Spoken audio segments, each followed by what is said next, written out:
Hey there, tech enthusiasts.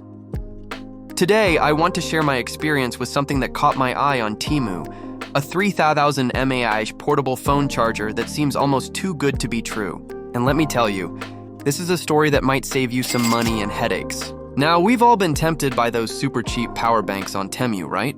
The ones promising massive capacity at a fraction of the cost of branded alternatives.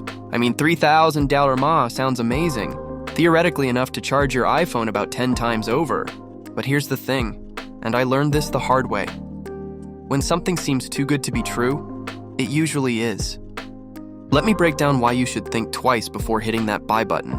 First off, let's talk about what 3000 mAh actually means. That's a huge capacity, bigger than most laptop batteries. For comparison, your average iPhone has about a 3000 mAh battery. Now, legitimate power banks with this capacity from reputable brands like Anker or RAVPower typically cost between $50, $80, sometimes more. So when you see one on TEMU for a fraction of that price, here's what's likely happening. The actual capacity is probably closer to 3,000, 5,000 mAh, about a sixth of what's advertised. I've seen countless teardowns where these cheap power banks use low-quality cells or even stuff the cases with sand to make them feel heavier. But it's not just about capacity. These ultra-cheap power banks often lack basic safety features like overcharge protection or temperature control. I've heard horror stories of them overheating, swelling up, and in worst-case scenarios, even causing fires.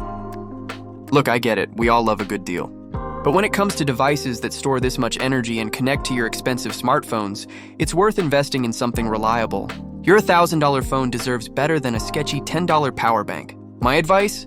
Stick with established brands, read verified reviews, and remember, if the price seems unbelievably low, there's probably a good reason for that. Sometimes the real cost of a bargain is much higher than we think.